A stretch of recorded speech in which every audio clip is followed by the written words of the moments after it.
Unique study point में आपका सभी का स्वागत है। तो चलिए आज हम फिर से आपके लिए CTQ3 लेके आए हैं। अब ये CTQ3 क्या मतलब क्या है आपका, यानी कि कॉन्सेप्ट थ्रो क्वेश्चंस हम लोग इसमें डिस्कस करते हैं। और CTQ में मेरा टॉपिक है ट्रांसफार्मर, और इस ट्रांसफार्मर में हमने 2 वीडियो ऑलरेडी कवर कर लिए हैं और ये 3rd वीडियो है आपका, यानी कि 3rd क्लास है। तो इसमें हम लोग कुछ इम्पोर्टेंट क्वेश्चंस को डिस्कस करते हैं, ठीक है, जो कि आपके मोस्ट इम्पोर्टेंट होते हैं। किसके लिए? किसी भी गवर्नमेंट एग्ज़ाम्स के लिए, आपका चाहे AE लेवल का एग्ज़ाम हो, चाहे आपका JEE लेवल का एग्ज़ाम हो, ठीक है। तो ये आपका बहुत ही हेल्पफुल होने वाला है आपका वीडियो।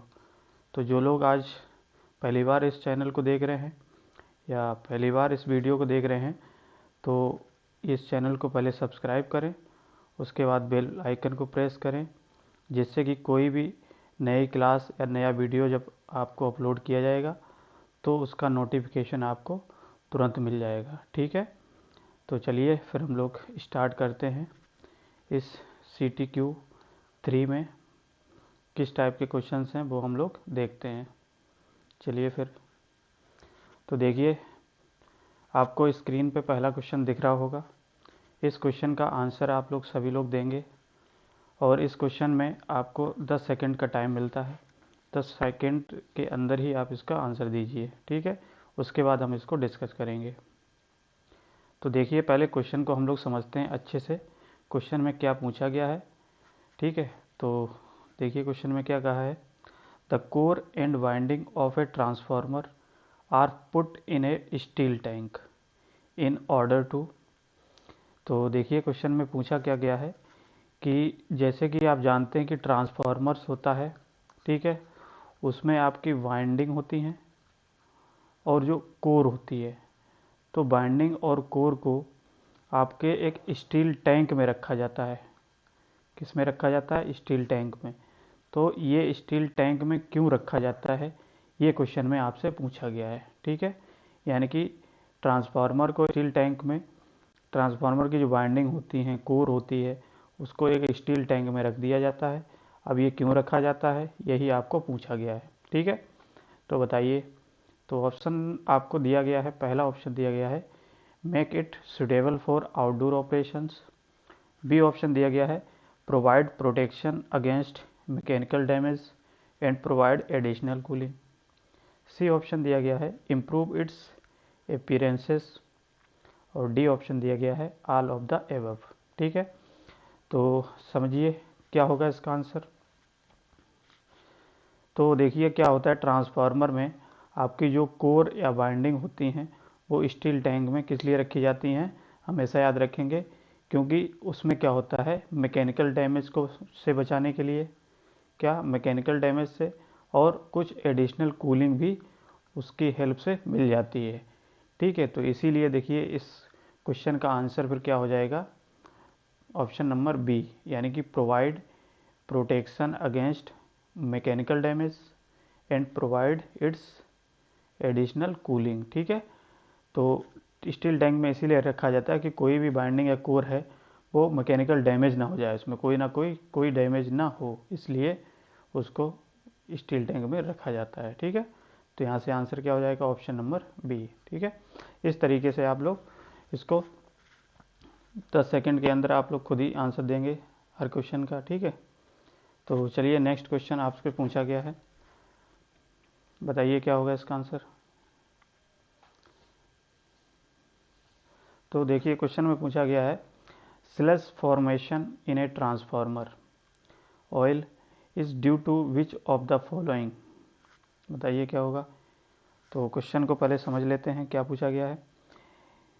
तो क्वेश्चन में पूछा गया है कि ट्रांसफार्मर के ऑयल में, ऑयल जो स्लज फॉर्मेशन होता है, यानी कि स्लज फॉर्मेशन होता है, तो इस स्लज फॉर्मेशन किसकी वजह से होता है, ये आपके ऑप्शन दे दिए गए हैं, जिसमें आपसे कहा गया है, पहला ऑप्शन में कहा गया है कि ingress of dust particle and moisture in the oil, ठीक है।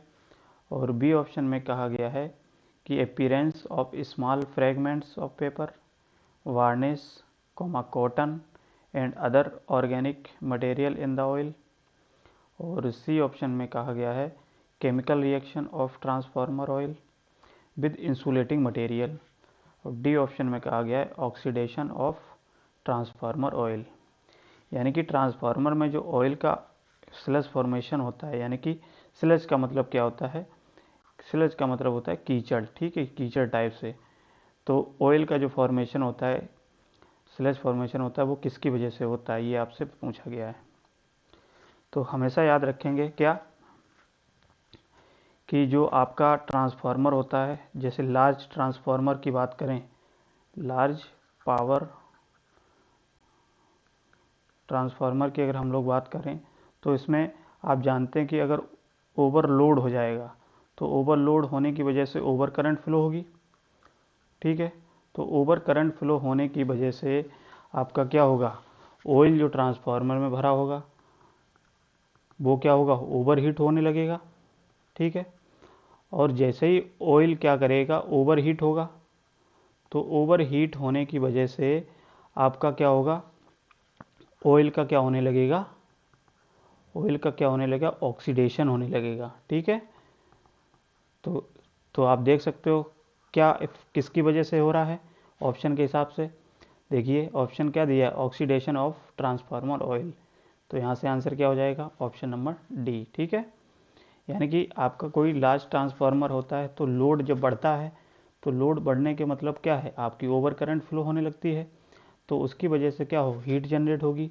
और ये हीट जब क्या करेगी, जो भी ऑयल होगा कूलिंग के लिए, वो ऑयल भी हीट करेगा, और हीट ऑयल करने की वजह से ऑयल का क्या होने लगेगा, ऑक्सीडेशन होने लगेगा। यानी कि ऑयल का ऑक्सीडेशन होगा, और ऑक्सीडेशन की वजह से क्या होता है, ट्रांसफार्मर ऑयल में स्लज फॉर्मेशन होने लगता है, ठीक है। तो इस तरीके से इतनी बात अब अगर समझ में आ गई हो, तो आपका देखिए इसका आंसर क्या हो जाएगा, ऑप्शन नंबर डी, ठीक है। चलिए नेक्स्ट क्वेश्चन का आंसर दीजिए, क्या होगा। देखिए क्वेश्चन थर्ड में दिया गया है, आपके 4 पॉइंट दे दिए गए हैं, और 4 पॉइंट्स में आपको पूछ लिया गया है कि कौन सा पॉइंट जो है आपका सही है इसमें, ठीक है। तो जो क्वेश्चन में पूछा गया, consider the following statement relating to constructional features of an large transformer, ठीक है। तो जो भी कंस्ट्रक्शनल फीचर होते हैं लार्ज ट्रांसफार्मर के, उसमें 4 ऑप्शन आपको दे दिए गए हैं, 4 पॉइंट्स दे दिए गए हैं, और 4 पॉइंट्स को आपको देखना है कि जो आपके फीचर्स होते हैं वो उसी के लिए यूज होते हैं या नहीं, ठीक है। तो देखिए पहला जो आपको दिया गया पॉइंट, उसमें कहा गया है the conservator is used to maintain the level of oil in the transformer tank, ठीक है। यानी कि जो ट्रांसफार्मर टैंक होता है, ठीक है, उसमें ऑयल होता है, ठीक है। तो इसमें पूछा गया है कंजर्वेटर जो होता है वो एक क्या होता है, ऑयल लेवल को मेंटेन करता है। और बी जो दूसरा आपको पॉइंट दिया गया है, इसमें कहा गया था bushing is use to protect transformer insulation against lightning voltage. यानी कि जो ट्रांसफार्मर में बुशिंग होती हैं उसका यूज किया जाता है कि इंसुलेशन को प्रोटेक्ट करने के लिए, यानी कि इंसुलेशन लाइटनिंग वोल्टेज से प्रोटेक्ट करने के लिए। ये दूसरा ऑप्शन दे दिया गया, दूसरा पॉइंट दिया गया। ऐसे ही ऑप्शन 3 में कहा गया है the Bush hold relay is book hold relay is an over current relay. Book hold जो रिले होती है वो ओवर करंट रिले होती है। और फोर्थ पॉइंट दिया गया है silica gel is use to absorb moisture, ठीक है। सिलिका जेल का यूज किया जाता है मॉइस्चर को एब्जॉर्ब करने के लिए। तो अब बताइए इसमें कौन कौन से पॉइंट आपके सही हैं, उसके हिसाब से आपको इसमें ऑप्शन दिया गया है, ठीक है। तो देखिए समझते हैं पहले हम लोग इसको। तो पहला पॉइंट कहा गया कि conservator is use to maintain the level of oil in transformer tank. तो ट्रांसफार्मर टैंक में जो ऑयल भरा होता है, तो आप जानते हैं कि ट्रांसफार्मर टैंक में जो ऑयल होता है वो क्या मेंटेन करता है, कंजर्वेटर पाइप होता है। तो कंजर्वेटर पाइप के थ्रू ही ऑयल क्या होता है, ट्रांसफार्मर में होता है, ठीक है, भरा जाता है। तो इसीलिए देखिए इसमें क्या हो जाएगा, कंजर्वेटर पाइप के थ्रू ही ऑयल का। तो यहाँ से ये वाला ऑप्शन आपका सही हो जाएगा।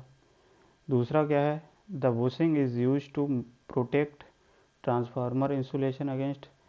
तो हमेशा याद रखें कि जो बुशिंग होती है ट्रांसफार्मर में, ठीक है, ये बुशिंग बेसिकली क्या होती है, प्रोटेक्टिव डिवाइस तो नहीं होती है। क्या है, प्रोटेक्टिव डिवाइस नहीं होती है, नॉट प्रोटेक्टिव डिवाइस। लेकिन ये बुशिंग क्या होता है, बुशिंग एक तरीके से आपके टर्मिनल्स होते हैं।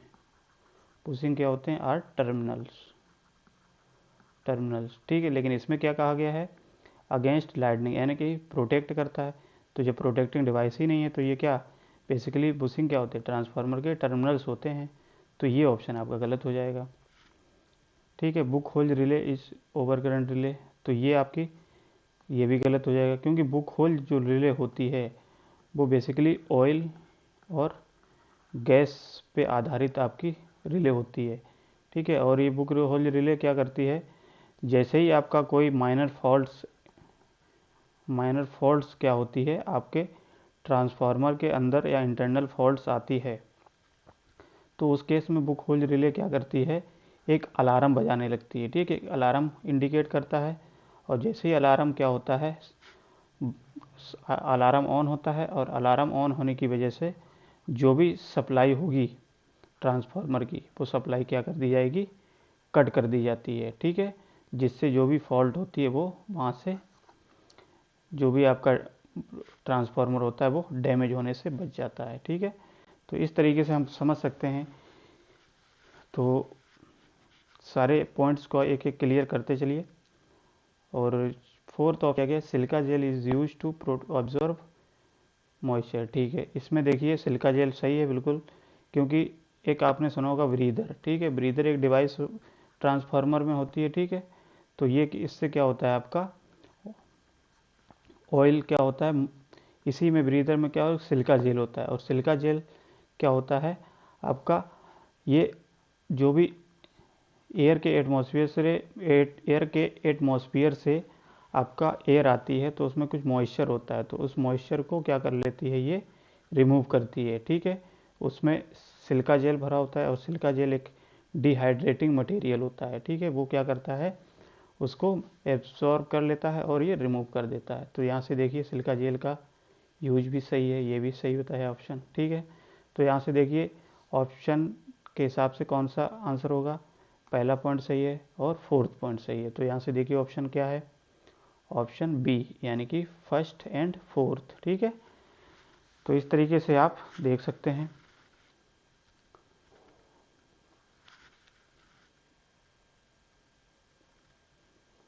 चलिए नेक्स्ट क्वेश्चन है, इसका आंसर दीजिए सभी लोग। तो देखिए क्वेश्चन में पूछा गया है, if primary and secondary winding of core type single phase transformer are wound on non magnetic core then. तो क्वेश्चन को समझते हैं पहले। क्वेश्चन में पूछा गया है कि एक सिंगल फेज का कोर टाइप ट्रांसफार्मर है, ठीक है, कोर टाइप का ट्रांसफार्मर है सिंगल फेज का, और इसमें जो प्राइमरी और सेकेंडरी वाइंडिंग को क्या किया जाता है, वाउंड किया जाता है, ठीक है। तो ये वाइंडिंग को बाउंड किया जाता है किस पे, एक नॉन मैग्नेटिक कोर पे। क्या होता है, एक नॉन मैग्नेटिक कोर पे। तो उस केस में क्या चीज़ होगी, इसमें दे दिए गए पहला point, efficiency of transformer will increase, transformer की जो इफिशियंसी है वो डिक्रीज हो जाएगी। और दूसरा पॉइंट दिया गया, efficiency of transformer will increase. और थर्ड पॉइंट दिया गया, ट्रांसफार्मर रेगुलेशन विल इंक्रीज। और फोर्थ पॉइंट दिया गया, ट्रांसफार्मर रेगुलेशन विल डिक्रीज। तो बताइए क्या होगा। तो देखिए क्वेश्चन को समझ के आप, अब इन्हीं 4 पॉइंट्स में आपको बताना है कि कौन सी पॉसिबिलिटी इसमें हो सकती है। तो देखो क्वेश्चन में पूछा, समझते हैं पहले इसको। क्वेश्चन में कहा गया है कि अगर सिंगल फेज कोर टाइप का ट्रांसफार्मर है, अगर इसमें हम लोग उसकी जो प्राइमरी और सेकेंडरी वाइंडिंग होती है उसको अगर मैग्नेटिक कोर ना हो करके अगर नॉन मैग्नेटिक कोर है, यानी कि जिसकी कोर कैसी है, नॉन मैग्नेटिक है, तो उस पर अगर वाइंडिंग को हम लपेटते हैं या वाउंड करते हैं, तो उस केस में उसकी इफिशियंसी पे और उसके रेगुलेशन पे क्या इफ़ेक्ट होगा, ये क्वेश्चन में पूछा गया है। तो देखिए हमने कहा, जैसे कि आप जानते हैं कि ट्रांसफार्मर की कोर मैग्नेटिक ही होती है, बट इन्होंने क्वेश्चन में कहा है कि नॉन मैग्नेटिक ही। सपोज करिए नॉन मैग्नेटिक कोर है, और इस नॉन मैग्नेटिक कोर पे जब आप बाइंडिंग्स को, प्राइमरी बाइंडिंग और सेकेंडरी बाइंडिंग को जब लपेटते हैं या बाउंड करते हैं, उस केस में क्या होगा, जो इसमें आयरन कोर होता है, आयरन कोर या क्या बोलते हैं, कोर लॉस, कोर लॉस जो होगा वो क्या हो जाएगा, जीरो हो जाएगा, क्योंकि नॉन मैग्नेटिक कोर है। तो जीरो होने की वजह से आपका जो आयरन कोर होगा क्या होगा, जीरो हो जाएगा। तो जीरो होने की वजह से इसकी इफ़िशेंसी ट्रांसफार्मर की क्या होगी, इंक्रीज हो जाएगी।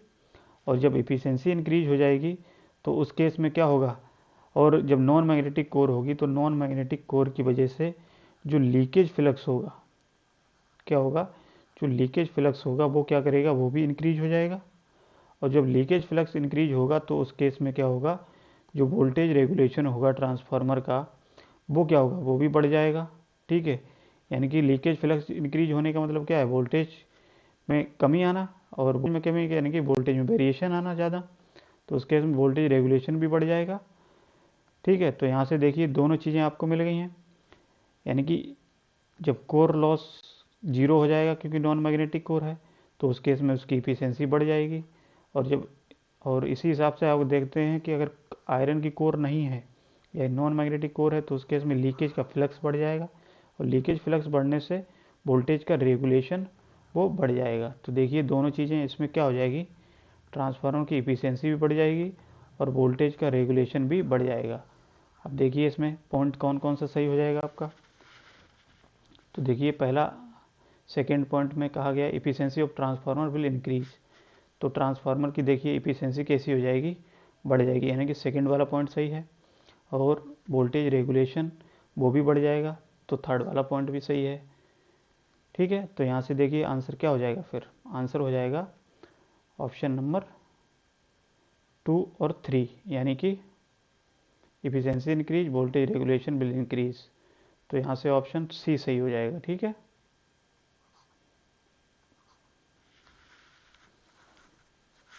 तो देख सकते हैं कितने डीपली आपको क्वेश्चन इसमें पूछा गया है। अगर ये चीज़ आपको पता है तो आसानी से इसका आंसर दे सकते हैं। ठीक है, तो चलिए नेक्स्ट क्वेश्चन को आप खुद से सॉल्व करिए। पहले 10 सेकंड का आपको टाइम मिलता है, इसका आंसर बताइए, फिर इसको डिस्कस करते हैं। तो देखो क्वेश्चन में पूछा गया है, विच of the following connection of a transformer will give the highest secondary voltage. तो जैसा कि इसमें ऑप्शन आपको क्वेश्चन में दिए गए हैं ट्रांसफार्मर के कनेक्शंस के। ठीक है, यानी कि ट्रांसफार्मर के कनेक्शंस आपको दिए गए हैं। पहले ऑप्शन में दिया गया है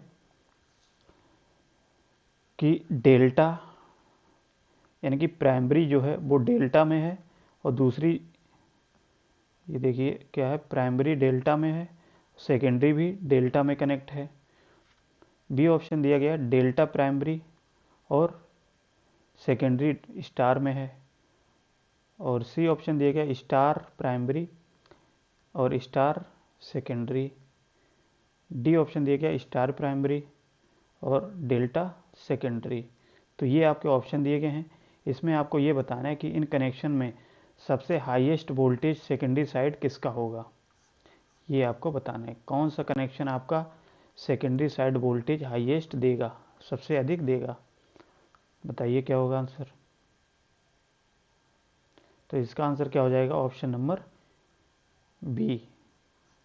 कौन सा कनेक्शन देगा, यानी कि आपका प्राइमरी साइड जब डेल्टा होता है और सेकेंडरी साइड जब स्टार कनेक्टेड होता है कनेक्शन, तो उस केस में हाईएस्ट क्या होता है, वोल्टेज सेकेंडरी साइड मिलता है। क्यों मिलता है इसको हम लोग समझते हैं पहले। क्योंकि आप जानते हो कि डेल्टा के केस में क्या होता है, क्योंकि सेकेंडरी साइड हमको देखना है, तो सेकेंडरी साइड में क्या है, स्टार कनेक्शन है। तो स्टार कनेक्शन के केस में आप जानते हैं कि जो फेज लाइन वोल्टेज होता है वो क्या होता है, √3 टाइम्स ऑफ बी फेज, यानी कि जो भी वोल्टेज होगा फेज वोल्टेज उसका √3 टाइम्स ये वोल्टेज मिलेगा। जबकि डेल्टा साइड देखिए क्या होता है, जो फेज वोल्टेज होगा वो लाइन वोल्टेज के सेम होगा, आप देख सकते हो। तो यहाँ से देखिए ये वोल्टेज ज़्यादा मिल रहा है कि नहीं सेकेंडरी साइड, और सेकेंडरी साइड ही हमको पूछा गया है। तो देखिए आंसर क्या हो जाएगा, तो देखिए आंसर क्या होगा, आंसर हो जाएगा ऑप्शन बी।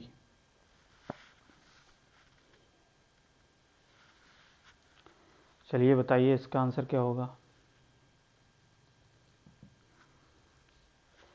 तो नेक्स्ट क्वेश्चन में कहा गया है विच 3-phase connection can be used in a transformer to introduce a phase difference of 30 degree between its output and corresponding input line voltage।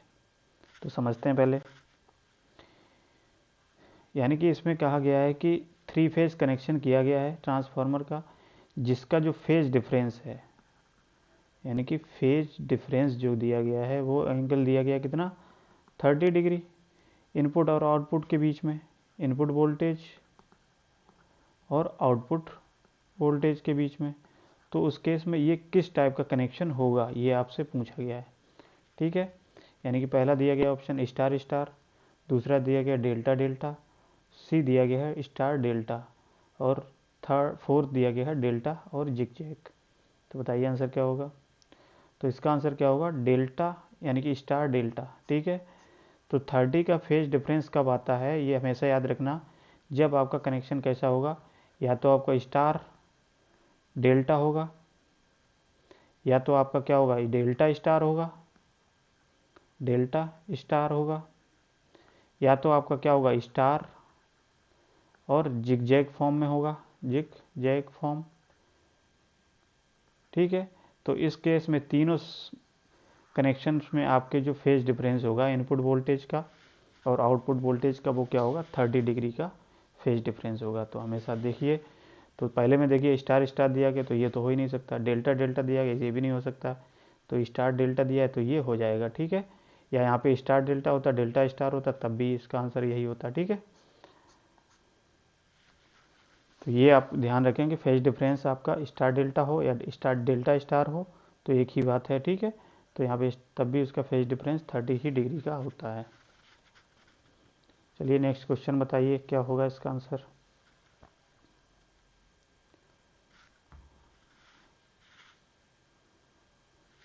तो देखो क्वेश्चन में पूछा गया है 3 सिंगल फेज, ठीक है, ये रेटिंग दे दी गई है आपको क्वेश्चन में कि एक सिंगल फेज के 3 ट्रांसफार्मर लिए गए हैं। मान लिया क्या है, सिंगल फेज के 3 ट्रांसफार्मर लिए गए हैं जो कि कैसे connected are connected in 3 phase transformer bank, ठीक है। तो यानी कि 3 सिंगल फेज के ट्रांसफार्मर को लिया गया है और 3 फेज ट्रांसफार्मर बैंक में कनेक्ट कर दिया गया है, ठीक है। तो इसमें देखिए पहला कहा गया है कि high voltage side is connected in star, और जो हाई वोल्टेज साइड है यानी कि HV साइड है वो कैसे कनेक्ट है, स्टार में कनेक्ट है। And low voltage side is connected in delta, और जो लो वोल्टेज साइड है मान लिया ये कैसे कनेक्ट है, डेल्टा में कनेक्ट है। तो what are the voltage rating and turn ratio of 3 phase transformer. तो आपसे पूछा गया है कि इसकी वोल्टेज रेटिंग क्या होगी, क्या पूछा गया है, वोल्टेज रेटिंग क्या होगी और इसका टर्न रेशियो क्या होगा, ठीक है। समझ गए क्वेश्चन। यानी कि सिंगल फेज के 3 ट्रांसफार्मर लिए गए हैं, इनको किस में कनेक्ट किया गया है, 3 फेज ट्रांसफार्मर बैंक में कनेक्ट किया गया है, और जिसके 3 फेज ट्रांसफार्मर बैंक के जो हाई वोल्टेज साइड है वो स्टार में कनेक्ट कर दी गई है, और जो आपकी लो वोल्टेज साइड है वो डेल्टा में कनेक्ट कर दी गई है। तो उस केस में इसकी वोल्टेज रेटिंग और टर्न रेशियो क्या होगा वो आपको बताना है, ठीक है। तो देखिए इसको कैसे समझते हैं। तो जैसा कि हम लोग जानते हैं कि हाई वोल्टेज साइड की अगर बात करें तो 3 वेज इसका देखिए हाई वोल्टेज साइड क्या है, वो कितना वोल्टेज है, तो हाई वोल्टेज साइड आपको दिख रहा है वोल्टेज कितना है, 11000, ठीक है, ये वोल्टेज है हाई वोल्टेज साइड। और लो वोल्टेज साइड वोल्टेज कितना है, 220 वोल्ट है, और ये इतना वोल्ट है, ठीक है। अब आपको बताना है कि स्टार कनेक्टेड है, तो आप जानते हैं कि अगर स्टार कनेक्टेड है तो स्टार कनेक्टेड में आप जानते हैं क्या होता है, लाइन वोल्टेज क्या हो जाएगा, √3 टाइम्स ऑफ वी फेज, यही होगा कि नहीं। तो यहाँ से अगर ये क्या है आपका स्टार कनेक्शन में दिया गया, तो फेज यहाँ से हम लोग लाइन करंट लाइन वोल्टेज निकालेंगे, तो लाइन वोल्टेज क्या हो जाएगा, √3 इंटू ये हम देख सकते हैं 11000, ठीक है। इसको जब आप कैलकुलेट करेंगे तो कैलकुलेट करने पे इसका आंसर क्या आ जाएगा, आप कैलकुलेट करिएगा तो इसका आंसर आ जाएगा 19052 वोल्ट। यानी कि स्टार के केस में यही आ जाएगा, क्योंकि आप जानते हैं कि स्टार कनेक्टेड है, तो स्टार कनेक्टेड में लाइन वोल्टेज क्या हो जाएगा, ये इतना निकलेगा। अब अगर आपको ये डेल्टा कनेक्टेड है, तो डेल्टा कनेक्टेड आपका कैसा है, लो वोल्टेज साइड कनेक्ट है। तो आप जानते हैं कि लो वोल्टेज साइड क्या होता है, लाइन वोल्टेज और फेज वोल्टेज इक्वल होता है। तो यहाँ से देखिए लाइन वोल्टेज जो होगा वही फेज वोल्टेज होगा, तो ये आपके फेज वोल्टेज दिए गए हैं, ठीक है, सिंगल फेज। क्योंकि सिंगल फेज का मतलब क्या है, ये सिंगल फेज की रेटिंग दी गई है। तो सिंगल फेज में कहने का मतलब क्या है, जो आपके फेज वोल्टेज ही मिलेगा सिंगल फेज में। तो ये सारी जो आपकी रेटिंग दी गई है सिंगल फेज की दी गई है, यानी कि फेज वोल्टेज दिए गए हैं। और जब आपको रेटिंग आपकी 3 फेज बैंक कनेक्ट करेंगे, 3 फेज ट्रांसफार्मर को, तो यहाँ से आपको लाइन वोल्टेज निकालना पड़ेगा। तो जब आपको पूछा गया है लाइन वोल्टेज, तो यहाँ से हमने लाइन वोल्टेज निकाल लिया, सॉरी एक मिनट, तो यहाँ से हमने लाइन वोल्टेज निकाल लिया। ये क्या आ गया आपका, इतना आ गया सॉल्व करने पे। अब इधर अब ये लो वोल्टेज साइड भी लाइन वोल्टेज निकालेंगे, तो लो साइड भी आपका क्या होता है, क्योंकि डेल्टा में कनेक्ट है, तो यहाँ से लाइन वोल्टेज और फेज वोल्टेज वो आपका इक्वल होगा। तो हम कह सकते हैं फेज वोल्टेज और लाइन वोल्टेज कितना दिया गया है, इसका फेज वोल्टेज दिया गया है 220 वोल्ट। तो ये आपका लाइन वोल्टेज और फेज वोल्टेज सेम होगा कि नहीं होगा, ठीक है। तो यहाँ से अगर हम रेटिंग की बात करें 3 फेज ट्रांसफार्मर बैंक की, तो रेटिंग क्या हो जाएगी, फिर यहाँ से कैसे लिख सकते हैं रेटिंग। तो इस केस में देखिए वोल्टेज कितना आया, हाई वोल्टेज साइड ये आया 19052, और रेटिंग लो वोल्टेज साइड कितना है 220 वोल्ट, 220 वोल्ट। तो ये आपकी क्या आ जाएगी, रेटिंग आ जाएगी किसकी, 3 फेज ट्रांसफार्मर बैंक की, ठीक है। क्योंकि ये सिंगल फेज का दिया था, तो सिंगल फेज में आपका फेज वोल्टेज होगा, तो इसको हमने क्या किया 3 फेज में कनेक्ट किया। तो 3 फेज में कनेक्ट करने की वजह से हमको लाइन वोल्टेज निकालना पड़ा। तो लाइन वोल्टेज हमने देखा कि कनेक्शन के हिसाब से कि स्टार में और डेल्टा में किस तरीके से परिवर्तन होता है, तो वहाँ से हमने निकाल लिया। तो ये रेटिंग हो गई आपकी ट्रांसफार्मर की, ठीक है। अब आपसे यहाँ से पूछा गया टर्न रेशियो, तो टर्न रेशियो आपका क्या हो जाएगा, तो टर्न रेशियो आपका हो जाएगा यही आपका हो जाएगा, इसको सॉल्व करेंगे 220, इसको जब सॉल्व करेंगे, ठीक है, तो यहाँ से रेटिंग सॉरी टर्न रेशियो हो जाएगा आपका 50, ठीक है। तो देखिए इसमें ऑप्शन क्या हो जाएगा, देखिए ऑप्शन ए सही हो जाएगा, ठीक है, क्योंकि यही वोल्टेज आ रहा था कि नहीं। तो इस तरीके से आपको सॉल्व करना है इस क्वेश्चन को। ये आपका बहुत अच्छा क्वेश्चन है, थोड़ा घूमा हुआ क्वेश्चन है, अगर ध्यान नहीं तो आप थोड़ी डिफ़िकल्टी होगी इस क्वेश्चन को सॉल्व करने में, ठीक है। चलिए नेक्स्ट क्वेश्चन देखते हैं। तो देखिए क्वेश्चन में कहा गया इसमें, a delta star transformer has phase to phase voltage transformation ratio of K, where यहाँ पे के दिया गया है क्या, डेल्टा फेज वोल्टेज और स्टार फेज वोल्टेज, ठीक है। तो देखिए फिर क्या पूछा गया है, the line to line voltage ratio of star delta connection is given by. सबसे पहले क्वेश्चन को समझते हैं। देखिए एक ट्रांसफार्मर दिया गया है, और इस ट्रांसफार्मर का जो कनेक्शन दिया गया है वो कैसा है, डेल्टा और स्टार में कनेक्ट किया गया है। और इसका आपको क्वेश्चन में दिया गया है कि फेज टू फेज वोल्टेज, यानी कि इसका जो फेज टू फेज वोल्टेज है, फेज टू फेज वोल्टेज वो क्या है आपका, ट्रांसफॉर्मेशन रेशियो दिया गया है के, ठीक है। तो ये जो आपके कनेक्ट किया गया है ये डेल्टा में है और ये स्टार में है, तो ये आपको क्वेश्चन में दिया गया है। अब आपसे पूछा क्या गया है कि line to line voltage ratio बताना है।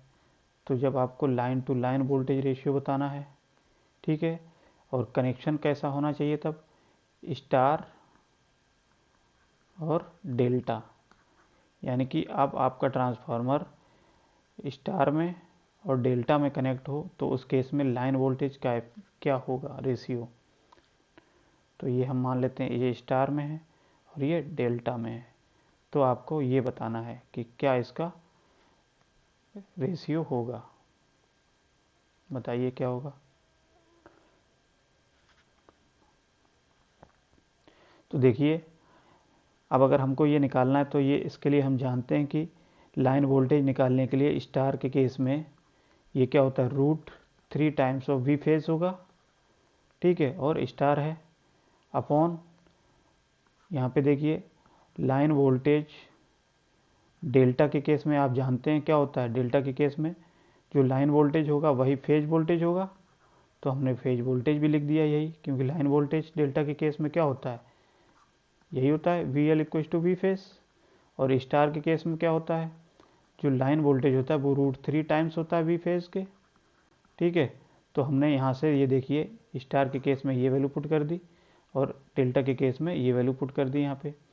अब देखिए यहाँ पे आपको रिलेशन दिया गया है, एक क्वेश्चन में दिया क्या गया है, गिवन में ये कंडीशन दी गई है कि डेल्टा के केस में फेज वोल्टेज और स्टार फेज वोल्टेज का रेशियो के दिया गया है। तो यहाँ से देखिए इसको अगर रिलेशन निकालेंगे तो ये यहाँ पे देखिए ये क्या है, स्टार फेज वोल्टेज और डेल्टा फेज वोल्टेज, लेकिन आपको क्वेश्चन में दिया क्या गया है, डेल्टा फेज वोल्टेज और स्टार फेज वोल्टेज। तो यहाँ से अगर इसकी वैल्यू हमको पुट करनी है तो इसको देखो और थोड़ा मैनिपुलेट करते हैं, और यहाँ से हम अगर ऐसे करें कि फेज वोल्टेज ऑफ स्टार और फेज वोल्टेज ऑफ डेल्टा, इसको अगर हम लोग इसको पलट देंगे तो यहाँ पे ये क्या हो जाएगा, 1/k हो जाएगा कि नहीं। अब देखिए यही वैल्यू देखिए आपको दिख रही है यहाँ पे कि फेज वोल्टेज स्टार में और फेज वोल्टेज डेल्टा में, तो इसकी वैल्यू अगर हम लोग क्या करें इस वैल्यू में पुट कर दें तो देखिए रिलेशन क्या आ जाएगा फिर आपका यहाँ से। तो यहाँ पे देखिए VL/, यानी कि VL star VL delta equals to ये क्या हो जाएगा फेज, इसकी वैल्यू देखिए क्या हो जाएगी 1/, यानी कि √3 पहले से है और 1/k, यही होगा कि नहीं। तो यहाँ से देखिए रिलेशन क्या निकलेगा, √3/k, ठीक है। तो यहाँ से ये आंसर आपका हो जाएगा, ठीक है। तो हमको यही पूछा है कि स्टार और डेल्टा के केस में लाइन टू लाइन वोल्टेज का रेशियो पूछा गया है, तो यहाँ से अब निकल जाएगा।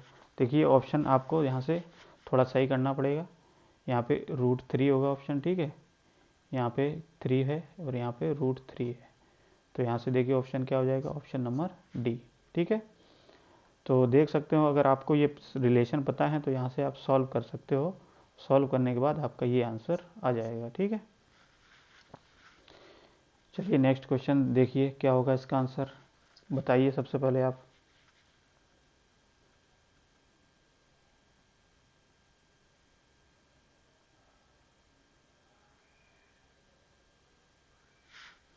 तो देखिए क्वेश्चन में कहा गया है if the percentage impedance of 2 transformer working in parallel are different then, बताइए क्या होगा। देखिए क्वेश्चन में कहा गया है कि यदि ट्रांसफार्मर, अगर 2 ट्रांसफार्मर है मान लिया, यानी कि ट्रांसफार्मर ए और ट्रांसफार्मर बी, इनको अगर पैरेलल में कनेक्ट किया जाता है, यानी कि पैरेलल में ऑपरेट कराना है, तो इन्होंने कहा है कि यदि इनके जो परसेंटेज इम्पीडेंस हैं, ठीक है, तो ये जो होते हैं अगर हम लोग डिफरेंट कर देते हैं, अलग अलग रख देते हैं, यानी कि इसका अलग हो और इसका अलग हो इम्पीडेंस, तो उस केस में क्या इफ़ेक्ट होगा इसके ऑपरेशन पे, ठीक है, बताइए क्या होगा।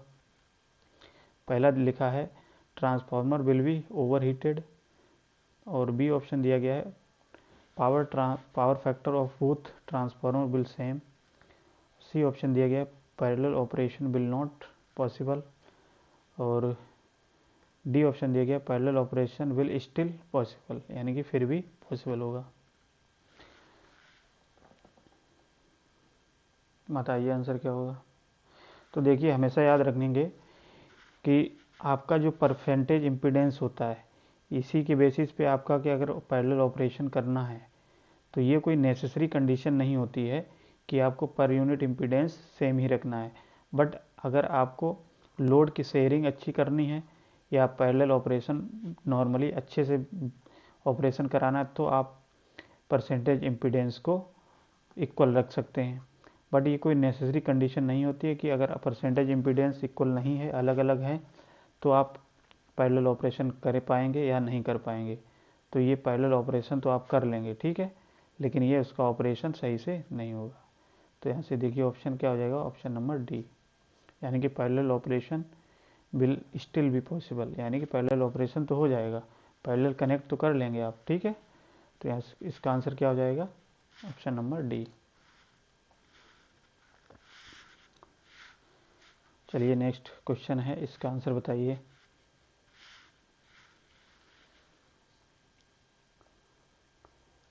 देखिए क्वेश्चन में कहा गया है कि possible 3 to 3 phase transformer connected for parallel operation is,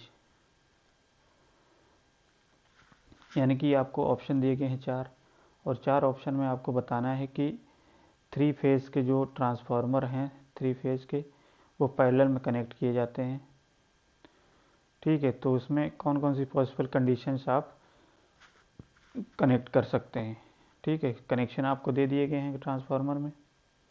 पहला देखो कनेक्शन दिया गया है, ऑप्शन ए में क्या है कि डेल्टा स्टार। तो डेल्टा स्टार का मतलब क्या है कि जो ट्रांसफार्मर ए है, ठीक है, और ट्रांसफार्मर बी है, तो ट्रांसफार्मर ए का जो प्राइमरी है वो डेल्टा में कनेक्ट है और ट्रांसफार्मर बी है उसका जो प्राइमरी है वो स्टार में कनेक्ट है।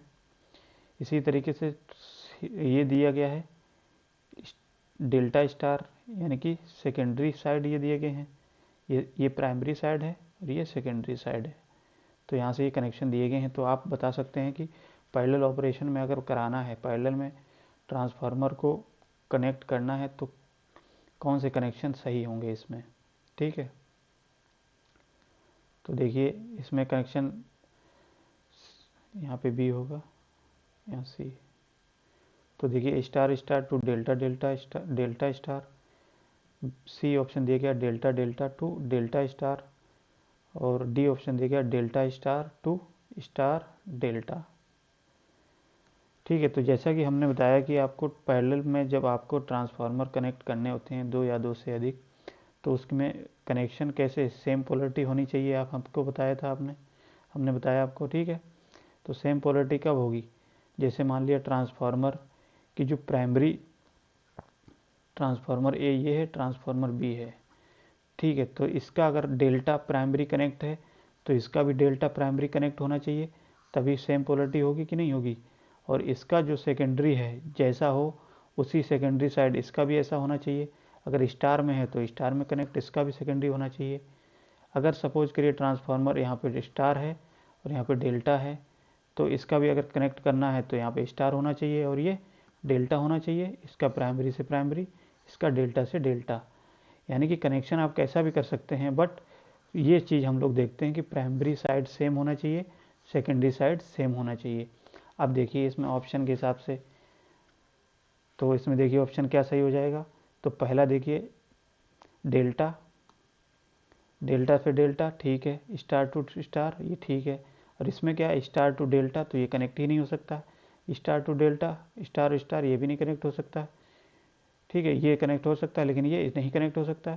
इसी हिसाब से सी ऑप्शन में देखिए डेल्टा डेल्टा, डेल्टा डेल्टा तो कनेक्ट हो जाएगा, बट स्टार डेल्टा और स्टार नहीं कनेक्ट हो पाएगा।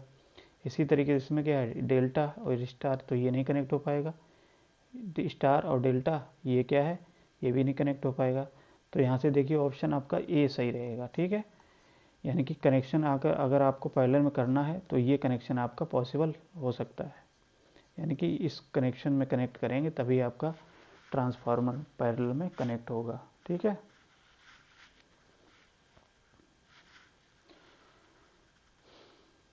चलिए नेक्स्ट क्वेश्चन है, इसका आंसर दीजिए क्या होगा। तो देखिए क्वेश्चन में कहा गया if per unit impedance of 2 transformer connected in parallel are not equal, which one of the following statement is correct। तो देखिए क्वेश्चन में कहा गया है कि 2 transformer connected in parallel, 2 transformer एक दूसरे के साथ कनेक्ट किए गए हैं, 2 ट्रांसफार्मर एक दूसरे के साथ कनेक्ट किए गए हैं, कि दो ट्रांसफार्मर हैं उनको पैरेलल में अगर कनेक्ट कर रहे हैं तो इनके पर यूनिट इम्पीडेंस जो है वो इक्वल नहीं है। तो उस केस में जो दिए गए ऑप्शन हैं इनमें से कौन सा स्टेटमेंट सही होगा। ठीक है, बताइए क्या होगा।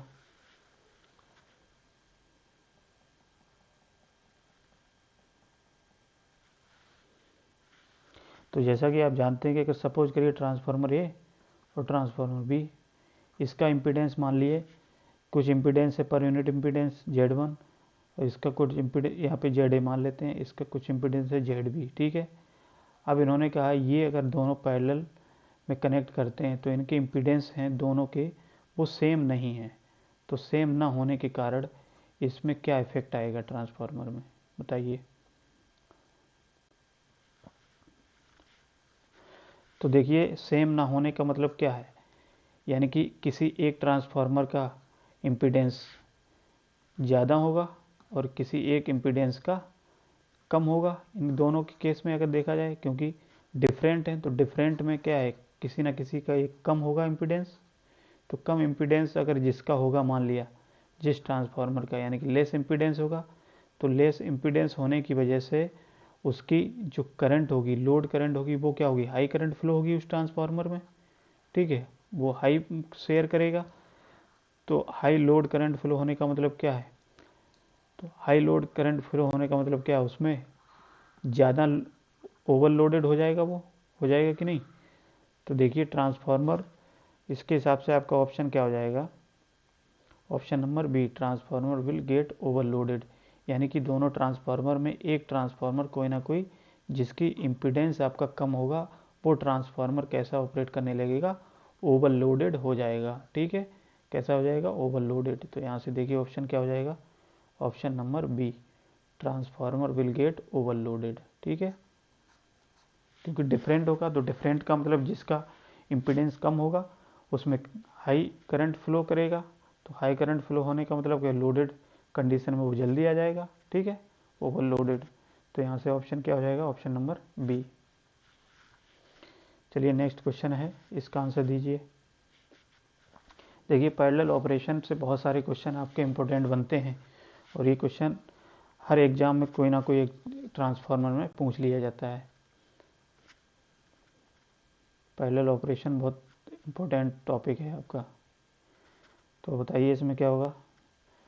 देखिए क्वेश्चन में कहा गया है when two transformer of different KVA rating, यानी कि अलग अलग केवीए रेटिंग के दो ट्रांसफार्मर हैं, are connected in parallel, parallel में कनेक्ट किए जाते हैं, they will divide the total load in proportions of their respective KVA rating when there. तो इसको समझते हैं। क्वेश्चन में कहा गया है कि दो ट्रांसफार्मर हैं, उनको अगर पैरेलल में कनेक्ट करते हैं, ठीक है, तो उस केस में क्या होगा, उनकी केवीए रेटिंग जो है वो कैसी है। तो इनकी केवीए रेटिंग बताना है आपको। केवीए रेटिंग जो होती है, ठीक है, वो किस तरीके से लोड को शेयर करेगी। ठीक है, किस प्रोपोर्शन में लोड को शेयर करेगी, ये आपको बताना है। तो पहला दिया गया है efficiency are equal, B option दिया गया इक्विवेलेंट इम्पीडेंस आर इक्वल, और सी ऑप्शन दिया गया equivalent impedance are inversely proportional to the respective of rating, यानी कि उनके जो इक्विवेलेंट इम्पीडेंस होंगे वो उसके इनवर्सली होंगे, किसके, उसके रेटिंग के। ठीक है, तो डी ऑप्शन दिया गया नन ऑफ एबव, यानी कि इनमें से कोई नहीं। तो यहाँ से आंसर क्या हो जाएगा, आंसर हो जाएगा ऑप्शन नंबर सी। क्या हो जाएगा, यानी कि जो उसके इम्पीडेंस होंगे ट्रांसफार्मर के वो कैसे होते हैं, उसके रेटिंग के, जो ट्रांसफार्मर रेटिंग के इन्वर्सली प्रोपोर्शनल होते हैं। अब इन्वर्सली प्रोपोर्शनल का मतलब क्या है, जैसे सपोज करिए हमने आपको बताया इसका अगर इम्पीडेंस ZA है और इसका ZB है, इस ट्रांसफार्मर का और इस ट्रांसफार्मर का, तो जब केवीए रेटिंग की बात करें या लोड को शेयरिंग की बात करें, तो मान लिया इस ट्रांसफार्मर के द्वारा अगर शेयरिंग होगी लोड की, तो हम मान लेते हैं केवीए रेटिंग, केवीए इसकी शेयरिंग है, मान लिया इसका A हो जाएगा क्योंकि A ट्रांसफार्मर है। तो ये क्या होता है, KVA rating of total into क्या होता है कि ZB upon ZA plus ZB, यही होता है कि नहीं। तो यहाँ से देखिए, अगर आपको ट्रांसफार्मर ए जो होगा उसकी शेयरिंग होगी, वो उसके इन्वर्सली प्रोपोर्शनल हो रही कि नहीं, क्योंकि यहाँ पे क्या है, जेड भी है, क्योंकि इसका जो आपका इम्पीडेंस दिया गया है, तो केवीए रेटिंग हमेशा क्या है, दूसरे वाले के इन्वर्सली होगी, जिसकी रेटिंग होगी उसके इन्वर्सली प्रोपोर्शनल होगी। यहाँ से देख सकते हो। तो देखिए यहाँ से आंसर क्या हो जाएगा, ऑप्शन नंबर सी।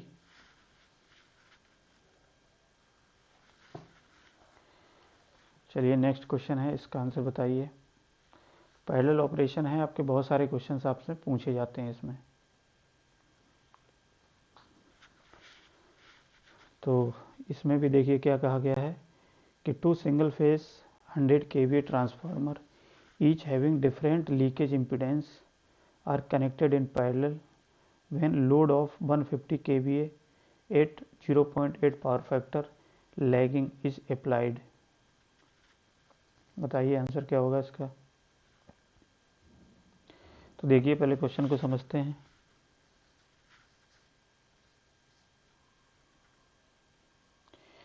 तो इसमें कहा गया है कि दो ट्रांसफार्मर हैं आपके, ठीक है, सिंगल फेज के, जिनकी रेटिंग इसको दे दिया गया है कि 100 kVA के दो ट्रांसफार्मर हैं, ठीक है।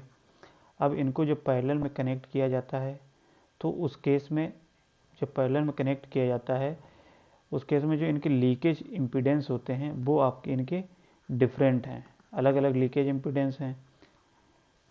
तो उस केस में जब लोड आपका क्या किया जाता है, of 150 kVA at 0.8 power factor lagging is applied, जब आपका लोड जो है 150 kV का और 0.8 पावर फैक्टर लोड को अप्लाई किया जाता है, उस केस में आपके ये बताना है आपको ऑप्शन नंबर के हिसाब से क्या आपका इसमें ऑप्शन सही होगा। तो देखिए इसमें कहा गया है both transformer will operate at power factor more than 0.8 lagging, यानी कि ऑप्शन ए में कहा गया है कि अगर ऐसा ट्रांसफार्मर है तो दोनों ट्रांसफार्मर आपके पावर फैक्टर 0.8 से ज़्यादा पे ऑपरेट करेंगे दोनों ट्रांसफार्मर। और बी ऑप्शन में कहा गया both transformer will operate at power factor less than 0.8 lagging, यहाँ पे लैगिंग होगा, ठीक है। यानी कि ट्रांसफार्मर जो होंगे वो 0.8 पावर फैक्टर से कम पे दोनों ट्रांसफार्मर आपके ऑपरेट करेंगे। और सी ऑप्शन में कहा गया है one of the transformer will operate at power factor more than 0.8 lagging. D option में कहा गया है both transformer will operate at identical factor, यानी कि सेम पावर फैक्टर पे ऑपरेट करेंगे। तो बताइए क्या होगा।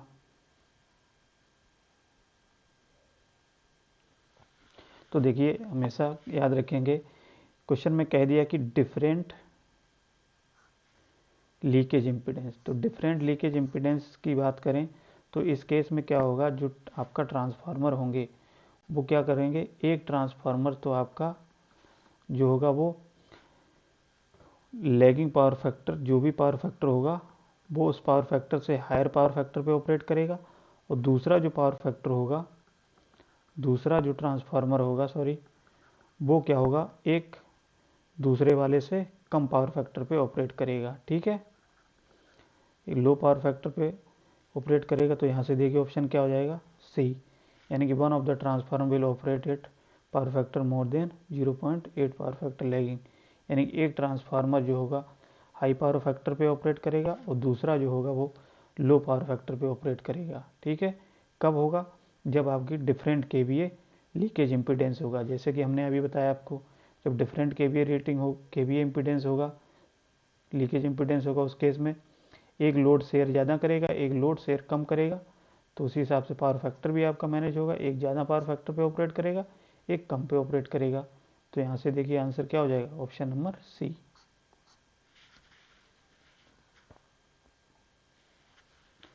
चलिए बताइए इसका आंसर क्या होगा। अब ये देखिए क्वेश्चन आपको दिया ऑटो ट्रांसफार्मर का, यहाँ से देखिए ऑटो ट्रांसफार्मर से भी बहुत सारे क्वेश्चंस आते हैं, क्या होगा आंसर बताइए। तो देखिए क्वेश्चन में कहा गया है कि 100 वोल्ट एम्पियर यानी कि एक 100 वोल्ट एम्पियर का 120/12 volt transformer is connected so as to form a step up transformer. A primary voltage of 120 volt is applied to the transformer. What is the secondary voltage of the transformer?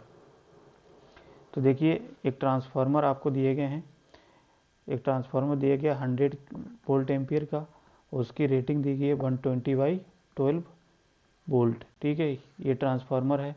अब इस transformer को एक auto transformer की तरह, यानी कि auto transformer की तरह यूज करना है, यानी कि ऑटो ट्रांसफार्मर की तरह कनेक्ट करा दिया गया है।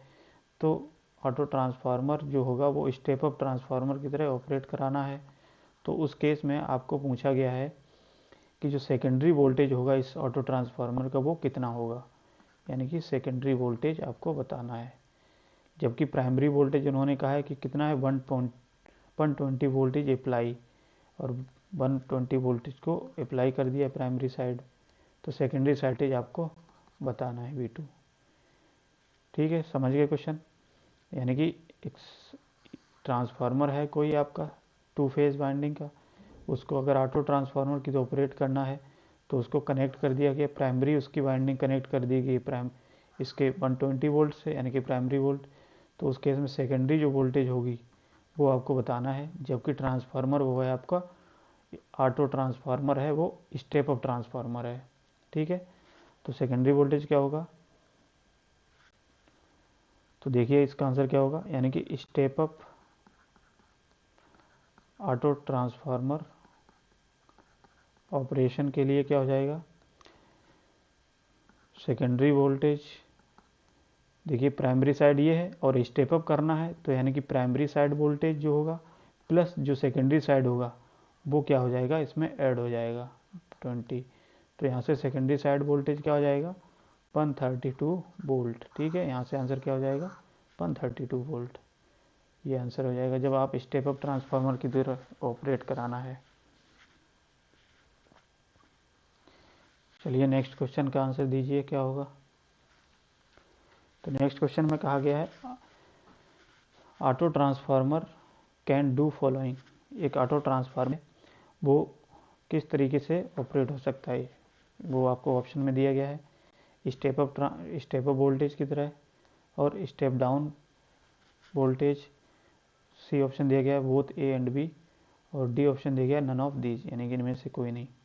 जो ऑटो ट्रांसफार्मर है वो क्या कर सकता है, स्टेप अप वोल्टेज कर सकता है, स्टेप डाउन कर सकता है, या दोनों कर सकता है। तो ये आपसे पूछा गया है, बहुत आसान क्वेश्चन है, सभी लोग आंसर देंगे। तो देखिए बहुत आसान क्वेश्चन है, इसमें देखिए यही पूछा गया है कि ऑटो ट्रांसफार्मर है वो क्या वोल्टेज को स्टेप अप स्टेप डाउन कर सकता है, तो बिल्कुल कर सकता है। देखिए आंसर क्या हो जाएगा, ऑप्शन नंबर सी, यानी कि ऑटो ट्रांसफार्मर जो होगा वो स्टेप अप भी कर लेगा और स्टेप डाउन भी, यानी कि दोनों तरह ऑपरेट कर सकते हो। तो यहाँ से आंसर क्या हो जाएगा, ऑप्शन नंबर सी। बताइए चलिए इसका आंसर क्या होगा।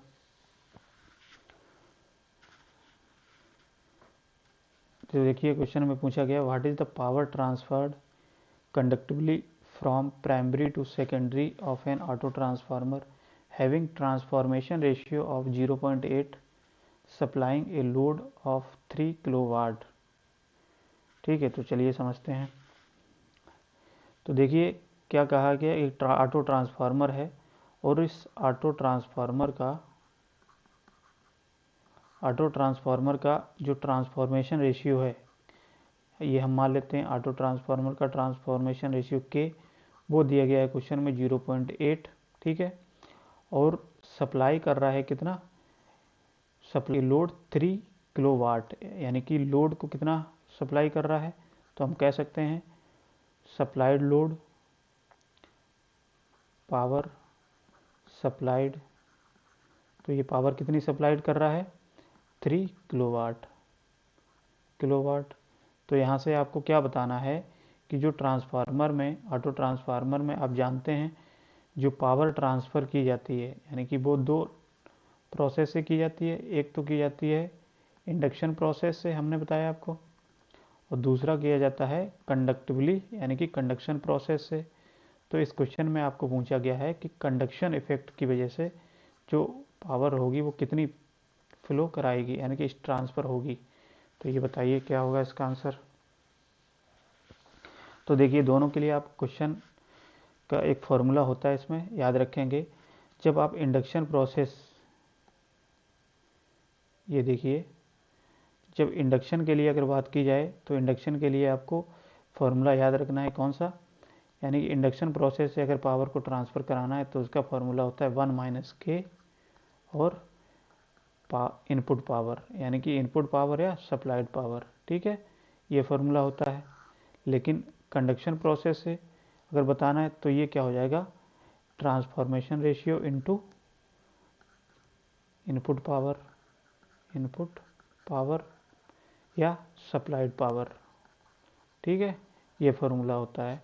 कंडक्शन प्रोसेस से जो ट्रांसफॉर्मेशन रेशियो होता है उसका सीधा मल्टीप्लिकेशन हो जाता है सप्लाइड पावर से, ठीक है।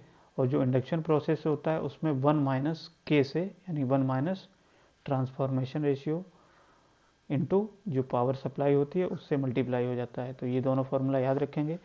अब इस क्वेश्चन में आपसे पूछा गया है कि कंडक्टिवली पावर कितनी ट्रांसफ़र होगी, तो यहाँ से निकाल सकते हैं। कंडक्टिवली पावर ट्रांसफ़र कितनी होगी, k इंटू सप्लाइड पावर। तो यहाँ से दी गई k की वैल्यू आपको दी गई 0.8 इंटू सप्लाइड पावर कितना दिया गया है, सप्लाइड पावर दिया गया है 3 किलोवाट, तो 3 किलोवाट। यहाँ से आप सॉल्व करेंगे तो ये कितना आ जाएगा, 2.4 किलोवाट, ठीक है। तो यहाँ से आंसर देखिए क्या हो जाएगा, 2.4 किलोवाट। अगर यहीं पे आपसे क्या पूछा जाता, अगर इंडक्शन या इंडक्टिवली पावर पूछी जाती तो यहाँ से आप क्या निकालते, 1 माइनस क्या करते, 0.8 इंटू 3। तो यहाँ से आप ऐसे सॉल्व करते अगर इंडक्शन प्रोसेस से पूछी जाती, ठीक है। तो लेकिन आपसे क्वेश्चन में ये पूछा गया है तो यहाँ से आप ये फॉर्मूला लगा सकते हैं। तो देखिए इसका आंसर ऑप्शन क्या हो जाएगा, ऑप्शन नंबर सी, ठीक है। अब चलिए बताइए इसका आंसर क्या होगा। देखिए क्वेश्चन में इसको बहुत पढ़ेंगे, पहले क्या लिखा गया है, the power transmitted inductively in an auto transformer which supply a load at 161 volt with an primary voltage of 230 volt, ठीक है। तो बताइए क्या होगा इसका आंसर, सॉल्व करेंगे सभी लोग। अब देखिए इसमें जो आपसे पूछी गई है पावर,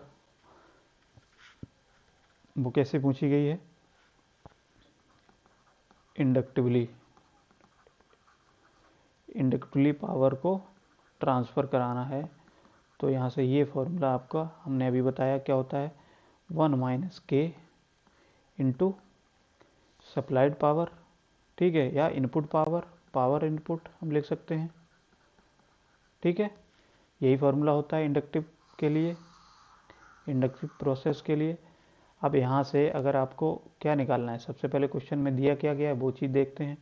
तो क्वेश्चन में आपको देखिए बोल दिए गए हैं V1 और V2 की वैल्यू दी गई है, ठीक है। तो V1 V2 की वैल्यू दी गई है, यानी कि देखिए क्वेश्चन में दिया गया प्राइमरी वोल्टेज ऑफ 230 वोल्ट। तो देखिए V1 कितना दिया गया है, V1 दिया गया है 230 वोल्ट और V2 कितना दिया गया है 161 वोल्ट, ये दिया गया है। अब यहाँ से अगर ट्रांसफॉर्मेशन रेशियो निकालेंगे तो ट्रांसफॉर्मेशन रेशियो का फॉर्मूला जानते हैं। ट्रांसफॉर्मेशन रेशियो क्या होता है, के, इसका फॉर्मूला क्या होता है, V2/V1, ठीक है। ये ऑटो लिख ले लेंगे, ऑटो ट्रांसफार्मर का। तो V2 की वैल्यू कितनी है, 161/230। इसको जब आप सॉल्व करेंगे तो सॉल्व करने पे क्या आएगा बताइए। तो यहाँ से k की वैल्यू निकाल के आप फॉर्मूले पे रख सकते हैं, ठीक है।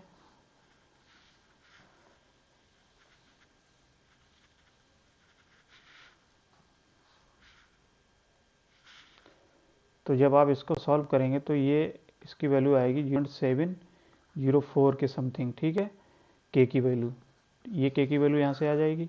अब इसको हम लोग क्या कर देंगे, फॉर्मूले पुट कर देंगे, 1 माइनस 0.7, ठीक है, इंटू पावर इनपुट जो भी है, ठीक है।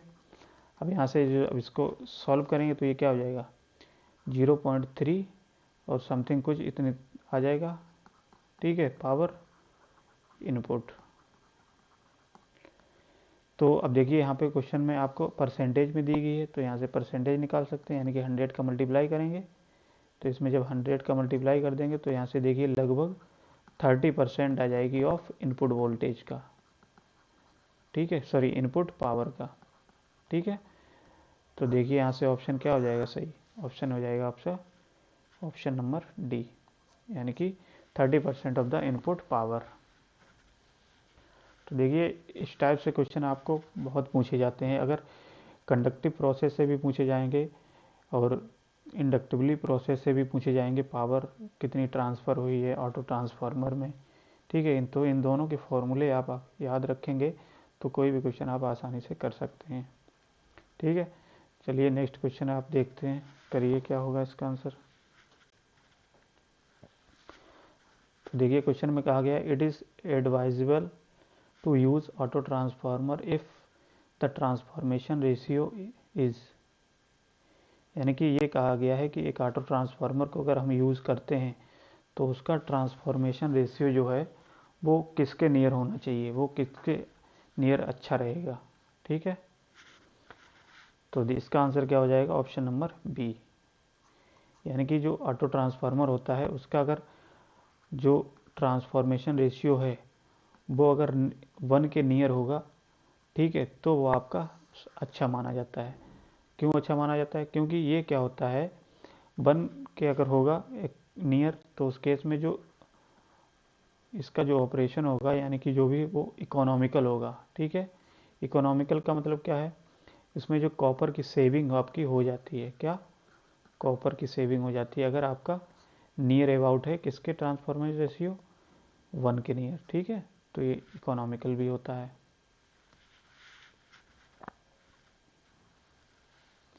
अब 19 क्वेश्चन दिया गया है, बताइए इसका आंसर क्या है।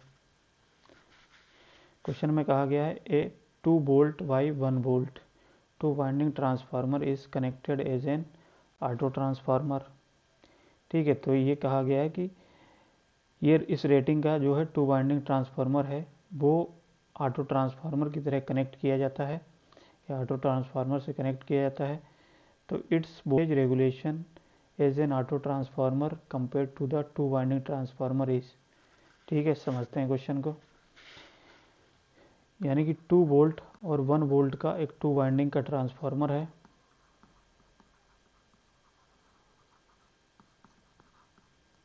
अब इसको ट्रांसफार्मर को एक ऑटो ट्रांसफार्मर की तरह कनेक्ट करना है, क्या एक ऑटो ट्रांसफार्मर की तरह कनेक्ट करना है। तो इस केस में इसका जो वोल्टेज रेगुलेशन होगा, ठीक है, तो वोल्टेज रेगुलेशन जब आप कंपेयर कराते हैं 2 वाइंडिंग ट्रांसफार्मर से और ऑटो ट्रांसफार्मर से, तो उस केस में इसके वोल्टेज रेगुलेशन क्या होगा ये आपको बताना है, ठीक है। बताइए क्या होगा।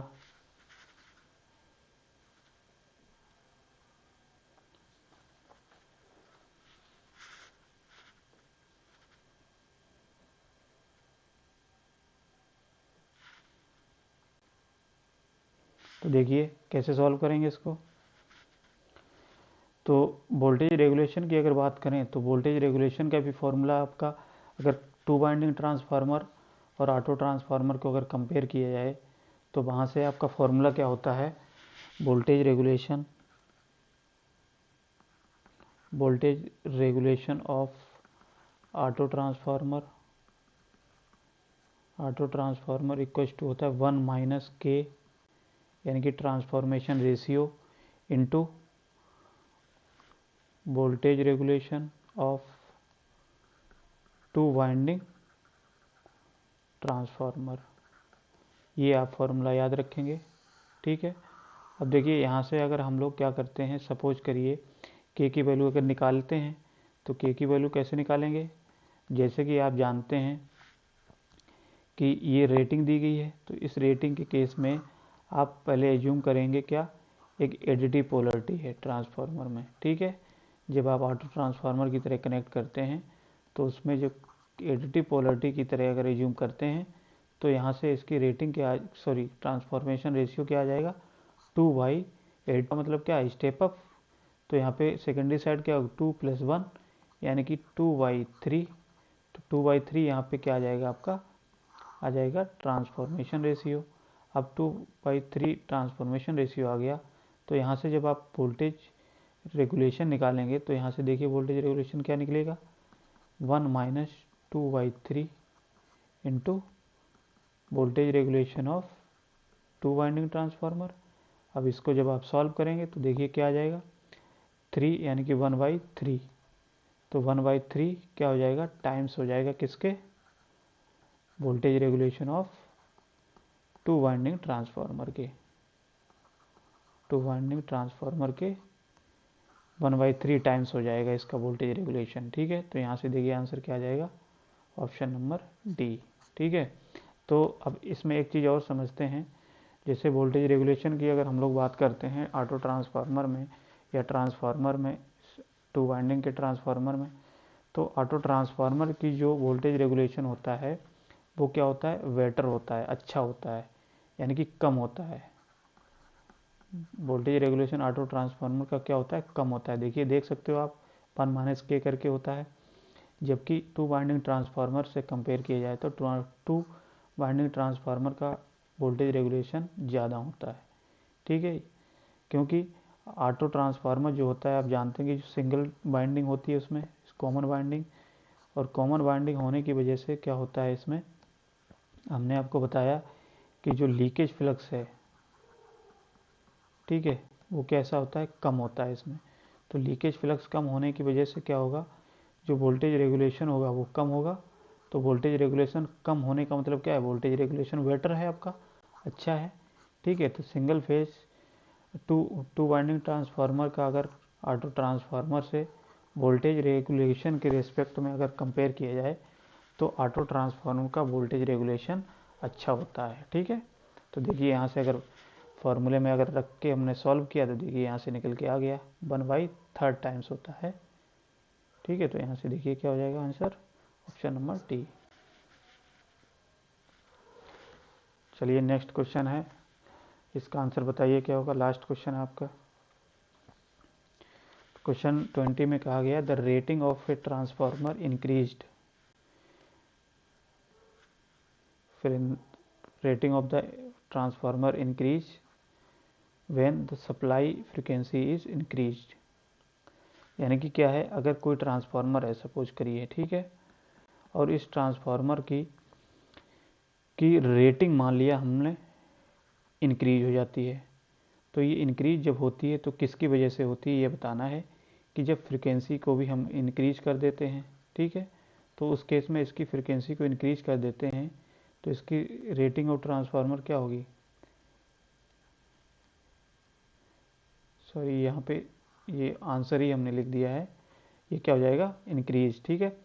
अब देखिए हम लोग ये समझते हैं आंसर ऑप्शन बी हो जाएगा, ठीक है। मान लिया कि जब फ्रिक्वेंसी को आप ट्रांसफार्मर की अगर इंक्रीज करते हैं, ठीक है, कब, जब मैग्नेटिक फ्लक्स डेंसिटी आपकी कैसी है, कांस्टेंट। तो मैग्नेटिक फ्लक्स डेंसिटी कांस्टेंट है ट्रांसफार्मर की, उस केस में अगर आप फ्रिक्वेंसी को इंक्रीज करते हैं तो फ्रिक्वेंसी को इंक्रीज करने की वजह जो वोल्टेज रेटिंग होती है ट्रांसफार्मर की, यानी कि जो भी रेटिंग होती है ट्रांसफार्मर की वो क्या होगी, बढ़ जाती है केवीए रेटिंग, ठीक है। तो केवीए रेटिंग बढ़ क्यों जाती है ये चीज़ हम लोग देखते हैं। तो जैसा कि आप जानते हैं कि जो ईएमएफ इंड्यूज होता है ट्रांसफार्मर में वो प्रोपोर्शनल होता है फ्रिक्वेंसी की कि नहीं, ठीक है। जब BF magnetic flux density constant होती है, जैसे आपने पढ़ा होगा E = क्या होता है 4.44 FN∅, इस तरीके से आपने रिलेशन पढ़ा है। तो ये देखिए प्रोपोर्शनल है कि नहीं फ्रिक्वेंसी के। तो यहाँ से जब आपके क्या होगा, ईएमएफ इंड्यूज इंक्रीज होगा, तो ईएमएफ इंक्रीज होने की वजह से जो इसकी केवीए रेटिंग है वो भी इंक्रीज हो जाएगी, ठीक है। तो यहाँ से देखिए इसका आंसर भी वही होगा, यानी कि KVA rating of transformer increase when frequency of transformer increase, ठीक है। तो आंसर क्या हो जाएगा, ऑप्शन नंबर बी। तो इस तरीके से हम लोगों का आज का सेशन यहीं पे ख़त्म करते हैं हम लोग। ठीक है, आज हम लोग इतने ही क्वेश्चन रखते हैं और नेक्स्ट सेशन में हम लोग कुछ और क्वेश्चन को लेके आएंगे, जहाँ पे हम लोग देखते हैं कॉन्सेप्ट के साथ में सारे क्वेश्चंस को डिस्कस करते हैं।